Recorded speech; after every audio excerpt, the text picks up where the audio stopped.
Former U.S. President Donald Trump has received support from the GOP establishment after the FBI raid on his Mar A Lago estate.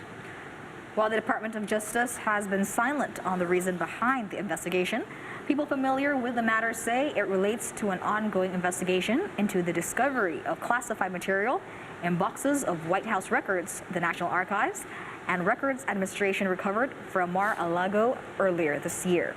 The potential legal peril from multiple quarters comes as Trump lays the groundwork for another presidential run in 2024. He has denied any wrongdoing and worked to cast Monday's search as a weaponization of the criminal justice system. The Justice Department investigation is running parallel to a probe by a U.S. House committee, which has held several public hearings, including in prime time, about efforts by Trump and his allies to overturn his 2020 election loss. Meanwhile, Trump invoked his Fifth Amendment protection against self-incrimination as he testified under oath Wednesday in the New York Attorney General's long-running civil investigation into his business dealings. Wednesday's events unfolded 2 days after FBI agents searched Trump's Mar A Lago estate in Florida as part of an unrelated federal probe into whether he took classified records when he left the White House.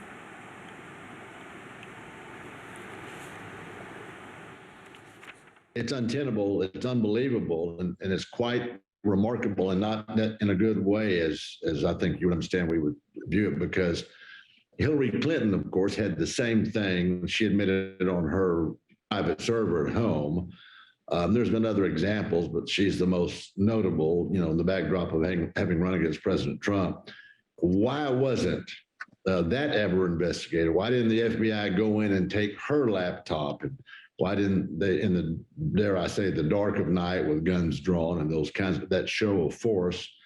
And one can only surmise there's a double standard. He's doing just fine. He was his normal self. He was invigorated. He was poignant. He was pointed. He was on target. He was on task. Quite frankly, he was energized. Well, I mean, I think it's unprecedented to have a former president raided by the Department of Justice, the FBI, and again, for what they're saying. I mean, I haven't really had the opportunity to really delve into what they're accusing him of, but I think that there are other ways to go about doing things, and a raid, early morning raid like that was not necessary. I think the Judiciary Committee will probably do some. I would imagine that they'll try to do some hearings. I don't know to what. I don't sit on the Judiciary, but I know that Jim Jordan will likely be the chair of that committee. So I would say that you're definitely going to see something. What is specific, I'm not sure, but I know that it's been public that that people have told these agencies that they need to make sure they keep these documents in their